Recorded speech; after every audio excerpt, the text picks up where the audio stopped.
Hi all, this is Nidhi here. Law variable proportion in my last class I have finished it with the help of the schedule diagram and many things. Now there are some related questions which comes in your examination time. What is mean by returns to a factor? Or state the law of the diminishing returns to a factor. Children, returns to a factor what I said, that only one factor will change keeping other factors constant.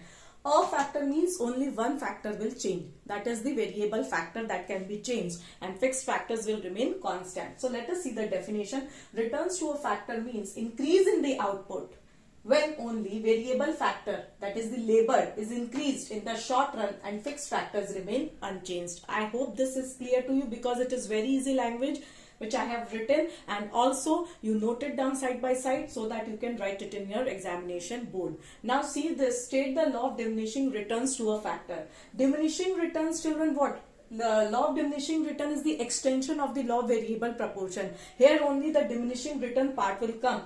Diminishing returns to a factor refers to a situation in which total output increases but at a diminishing rate. So when additional units of the variable factor is combined, that is the labor, if you combine with the fixed factor, that is machine, in this situation marginal product must be diminishing.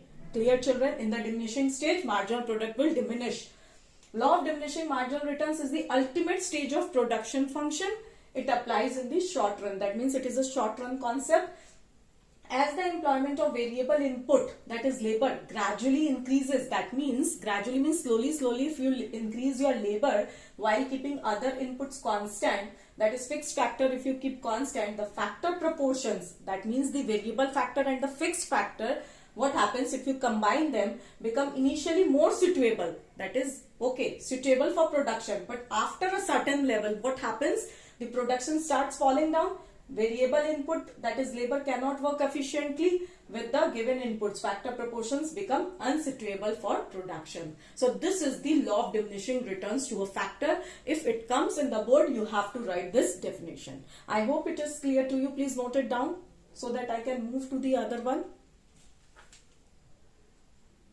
So children, I hope you have noted down. Now coming back to the other question, that is the second question is giving reasons, explain the law of variable proportion. So whatever the questions might can come, so that questions I am preparing you to just write it in your examination time. Now explain the law of variable proportions. Also side by side you have to give reasons about the law of variable proportions. The law of variable proportions states that if more and more units of a variable factors are employed with fixed factors, total product increases at an increasing rate and then increases at a diminishing rate, and after that total product falls.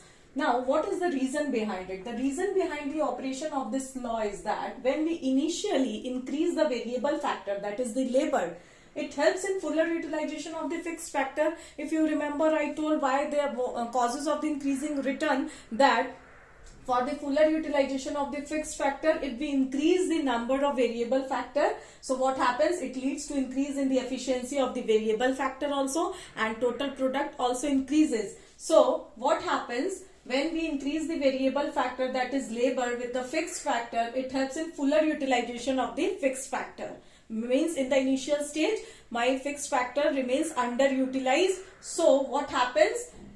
It helps in fuller utilization and also leads to increase in the efficiency of the variable factor, because as the labor is efficient, when the labor divides the work among them, so what happens? It increases the efficiency according to their skills and specialization and better coordination between them. So marginal product increases in the initial stage, but later the increase in variable factor, that is labor, leads to decrease in marginal product due to fixity of the fixed factor. That means inadequate of the fixed factor. There is less of the less of the fixed factor, and imperfect factor substitutability. That means the factors are not perfect substitutes for each other. If you go on using more and more labor in place of capital, so that it will not be perfect for each other. So for that reason, this is the reasons why they explain the law of variable proportions. Please note it down so that you can write it in your examination board.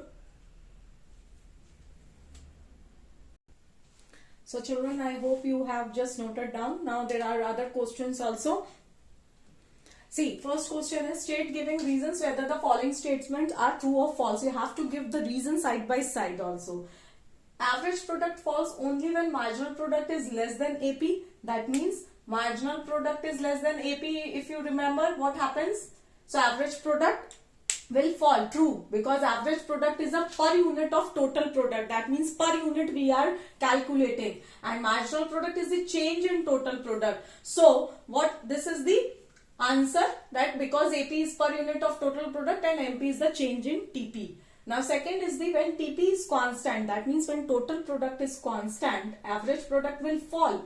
True. When total product is constant, then it implies that when an additional unit of a variable factor, that is labor, is employed, then also TP will not change. That means total product will not change.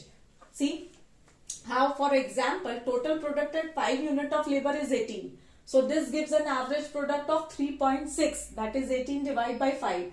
And total product at 6 unit of labor is 18. That means total product is constant in 5 units of labor and 6 units. So this gives an average product of 3. That means 18 divided by 6. So we observe that when total product becomes constant, average product tends to fall. Third is the under diminishing returns to a factor, total product continues to increase till marginal product reaches 0. True. Under diminishing returns to a factor, marginal product tends to fall, which implies total product should be increasing at a diminishing rate. I hope it is clear. Now in my next class, again I will be back with some related questions. Thank you.